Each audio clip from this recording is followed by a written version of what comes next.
In a day and age where you can find videos about pretty much anything online, this is truly a golden age for people with specific interests. From cooking to car repair, you can find pretty much anything on YouTube. And it seems there's a sizable audience for a lot of it, including some topics that are pretty unusual. Our guest this evening is a veteran electrical lineman in our region who's built a sizable following online as he shares interesting videos of his day-to-day job. From Riverview tonight, we are pleased to welcome YouTube creator Aaron LeBlanc to the program. Well, thank you so much for joining us tonight, Aaron. Thank you, Bruce. How'd you get started in YouTube? What prompted you to start posting videos? Well, one thing with our trade during power outages, there's a lot of anxiety with the public, a whole lot of unknowns, and I found a lot of times when I take the time to explain to the public what's going on, why they're seeing us drive by 5 and 6 times, they seem to understand the procedures and are a little more accepting into the timelines, I guess, waiting for the outages. So I created the YouTube channel just to educate the public, to show them what's involved in restoring power, to show them some of our procedures, and it ended up attracting a lot of attention from other linemen around the world. So I now use it to do networking and communicate with other linemen about different tools and work methods we use. Did that surprise you at all, that so many people were interested so quickly?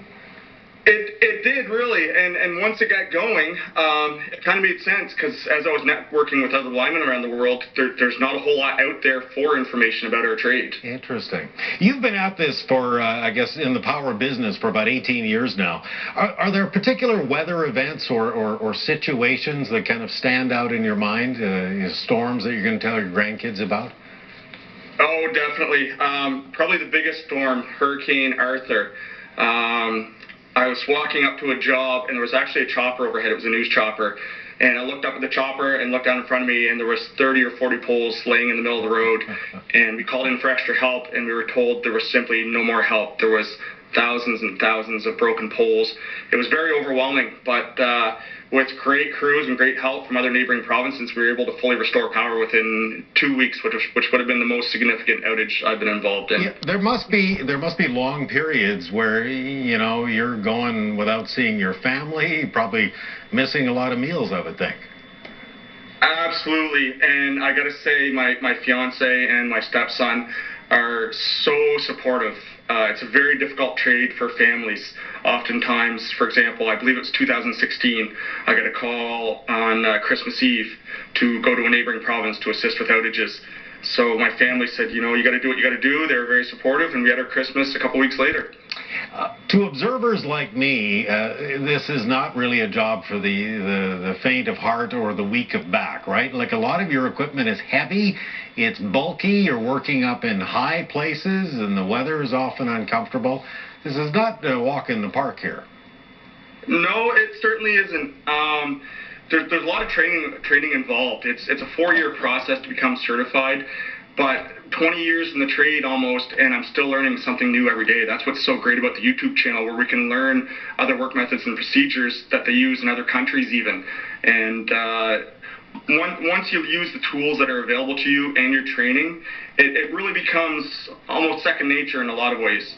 Yeah, you've got some pretty heavy-duty equipment to protect you because, of course, the biggest threat is getting burned or electrocuted, right? That's right, and actually I brought a set. These, no matter where you go in the world, you're going to see linemen with their rubber gloves. Right. One of the only trades in the world that, rather than using regular leather gloves to protect our hands, ours are made of rubber, and they're very difficult to work with. Even a pinhole will completely ruin the integrity of our safety equipment in that aspect. What are the biggest misconceptions that people have about your job? The biggest misconceptions, underground lines. I mean, there's always stuff on social media about why don't they bury the lines. And while buried lines are great for windstorms where there's outages from trees, they're not so great with, let's say, floods, for example.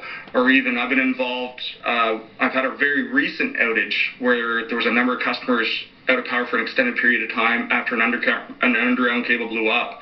And the underground cables take 5 times longer to repair than overhead, and are much harder to find. So the myth that they're better, there's a circumstance where they're better. There's a time and place for them, for sure. What do you guys do on sunny days when everything in the grid is operating perfectly? Because a lot of us kind of think, well, you're sleeping under a tree somewhere. Well, my particular position, I'm a trouble/service man. So I drive a smaller boom truck. I don't get wrapped up into a job that's going to tie me up too awful bad in case there's an emergency. And emergencies come through, I would say I get an average of 2 or 3 every single day of the week. And it doesn't necessarily mean there is a power outage. The emergency could be so much as kids flying a kite and it gets wrapped up in the lines. I mean, we want to get there as quickly as possible so that they don't try to retrieve the kite on their own. Or it could be somebody working in a wood lot and they lose control of a tree and it goes into the lines. The last thing we want to do is have people try to rectify those situations on their own. They can be very dangerous, so we have to have crews available at all times. So what then are the most common calls that you find yourself dealing with, the most common reasons for an outage? The most common reasons for the outage, in the Maritimes, we're a heavily treed area, of course, so there's a lot of issues with trees and animals. And we have crews working around the clock, both contractors and internal staff that are responding to those calls. And for animals, we have guards in place, but they get pretty sneaky, especially get into the squirrels, where they can climb on pretty much anything. And no matter how many guards we put in place, they seem to weasel their way in underneath that stuff. Can't beat the squirrels.